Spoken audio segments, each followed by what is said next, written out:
Alan Quinlan, the man after Tommy Walsh's heart there, try and keep players on the field, you know. Just let a bit of common sense. Yourself and Tommy always wanted a bit of common sense in the referees. Come on. Common sense. You have to have a bit of reality though as well, Ger, and the way the game has gone. In any game, any sport now, you know, you got to be really careful, and discipline is such an important part of it. But look, there's some... I think the high tackle in hurling is a really good thing that they're introducing. It's important because other sports are learning this too, the whole tackle, and that rugby is just getting to grips with and getting a little bit better year on year. It's still very controversial, but you're seeing far fewer players being tackled in the air in rugby. You're seeing far fewer players being dumped, unless you count the England under-20s last week, and it's just made the sport a much better sport.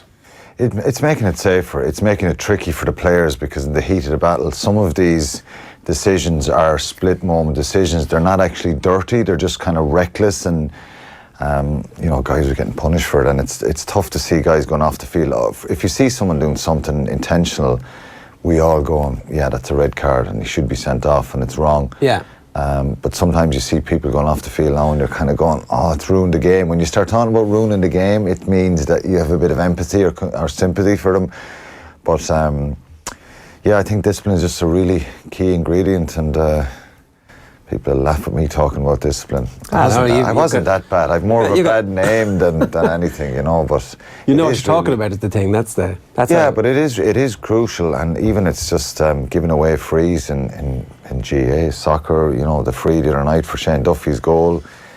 You could argue it's a bit of poor discipline. Don't give away that opportunity, and sometimes you get punished for it. So, to our benefit, on Friday night, you know, Shane Duffy gets a great header, but discipline is just a really important part. But there's a fine line between discipline, Ger, and this is where you get divided opinion between being too nice and being a little bit cynical, because sometimes to win you need to be a bit ruthless and cynical in sport and just push the boundaries a little bit. Some people will jump on that and say, well, it's negative and it's wrong and you are cheating as such, but you know, to win things sometimes you need to push it a little bit. It's somewhere in the middle, but stupid discipline gets punished, and that rightly so gets punished and highlighted. It's very rare that any team wins anything without having a cynical hard edge to them. Yeah, it is. And look at the under-20s on Saturday, where Ryan Baird is tackling Will Addison. He's 6'6" or 7, and a lot of people wouldn't have seen this. So he gets sent off 15 minutes in. Is it even earlier? Yeah, it was relatively early in the game. Ireland are down to 14 men against the Wallabies. So Ireland won their first game in the under-20s. Yeah, he was 20 minutes in, yeah. Against England, coming from behind. And this is the Ireland team that won the Grand Slam. Shorn of some of their best players, but it looked like they'd kind of weathered that storm against an Australia team who, it turns out, are absolutely brilliant. They're a brilliant side, and Ireland go 10-0 down. Ryan Baird sent off as well, and you think, God, you fear the worst from him, because it was always going to be difficult. He deserved to get sent off because it's a high tackle. Yeah, but it's one of those ones, Ger, and you know, I've been fairly vocal in some of these tackles that have happened in the last few years, and I'm against them. I think players need to just change their body language. They need to take off a little bit of the aggression and the explosive nature going in, trying to put in a massive tackle, and then players slipping under the arm or them just been slipping up. They've just got to be more careful. So it's going to change behaviours of players right across the board. And with the under-20s now, World Rugby have they've not brought in anything new, but they've introduced protocols around getting ticks after the game, and if you get 3, you'll get a suspension. And they put a real emphasis at this World Cup about the high tackle. And, you know, we've seen 2 players getting sin-binned for England against Ireland last week, and then the red card for England as well, and then Ryan Baird on Saturday. So, letter of the law, it's a red card, but it was one of those ones that you go, oh, that's... There was no malicious intent in it, but it is a high tackle, and so therefore if the sport's going to improve, it's a high tackle in a low body position, because he's obviously a very tall guy, and the number 10 for Australia, he's a lot shorter, and he ducks into it, and it's an arm, and it slides up along. He knew straight away, and I think according to you know, the emphasis that's been put on it, and look, it was very difficult for Ireland then, and you think they're in big trouble here against a very, very talented Australian side.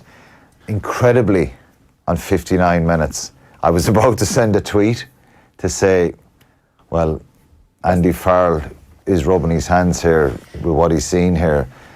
The effort level and the composure and just the quality of the side was phenomenal. But the worry throughout the game was that they'd implode and the effort would just hit him in the last 20 minutes. They had 2 hookers, 2 scrum halves on the field right at the end.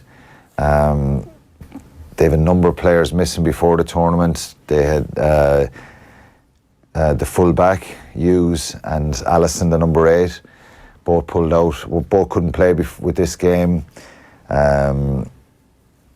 Ronan Waters went off with a concussion. So they've at least 7 or 8 guys who were starting probably in the Six Nations. And then they got more injuries during the game and the sending off. And Australia scored 5 tries. It was 17-10 on 59 minutes. And then Australia showed their quality and showed their mettle, and just Ireland were hanging on. So it was a disappointing last 20 minutes. But it's crazy. They play Italy now on Wednesday, 8 days. 3 games in 8 days like that is very attritional, and it's hard on young players like that. Can they still go through? If they beat Italy with a bonus point and put up a good score, they can make the semi-finals. I think if they can get to that position, they have a real chance of beating any of them. I think if they had 15 players in the field against Australia the other day, and some of the players that went off injury, they had a couple of concussions, they're capable. Australia are the best side in the tournament, so they showed a lot of promise on Saturday. So it went from being wow to going, oh no. But to be fair, they were completely battered and bruised by the end of it, and it had an inevitable feel right at the end that Australia were going to kick on and score those tries, but unfortunately the Aussies had a second row who was as Nick fast Frost, as a sprinter. Yeah, phenomenal kick off. They leveled the game 17-all. They kicked the ball off. Second row, Frost catches it. Bit of a pod comes down and just takes off up along the touchline, and the speed was sensational. It was an incredible try, and I saw Matt Williams tweeting about him, actually saying this guy has been doing this in schools rugby in Australia for years. He went over for a year to the Crusaders in New Zealand. He's come back now, signed with the Brumbies. He's 6'8", and I don't know if you saw it, but Google it. It's insane. It's incredible. He just takes off, and the speed. And for a big guy like that, do you not just stick him on the wing now for the senior team? You're not just start him, Ger. Maybe, you're not just start him. Yeah. He came off the bench, but it was just unbelievable. The try was just unbelievable. Ireland were hanging on at the end, and they had so much possession. They had like 70% possession after half time. They were just brilliant, and they were 10-7 down, and they kept going for, like, they were 10-0 at one stage. Then Casey gets to try. Gives them a real lifeline. They go in after half time. They're just battering the Australian line for ages and ages. Loads of penalties been given against Australia. Probably should have been a sin bin. They scored a try. They get a penalty. Eventually they kick a penalty right under the post because they kept kicking them into the corner. Kickable penalties when it was 10-7. They leveled at 10-all, and then they get the try, and I just thought it was just an unbelievable effort from that side, who were really, really stretched regards the personnel and the side they were playing. Plenty for them to build on. Loads. In terms of the senior team, is there any possibility that any of these players can actually make a World Cup squad? That's just beyond the bounds of, that's not how rugby works anymore? No, it's not going to happen. I think the Irish squad's preparations will start next week, and they'll be back at training. They're going into camp. It's Tommy O'Donnell is the closest thing to a bolter, potentially. Yeah, I think he's a real chance of making the squad, because he's a real natural 7, and if he gets a good run in pre-season, there's the vast majority of the squad are familiar faces and players we know, but that's the way it should be, you know what I mean? Because there's been a build-up over the last couple of years to get to the group to this stage. But it was like that a little bit in 2011, and Conor Murray comes out of nowhere, essentially. Not maybe he wasn't out of nowhere for you guys, because you kind of knew exactly what he was like, but for the rest of the country, it was like, this guy's pretty good.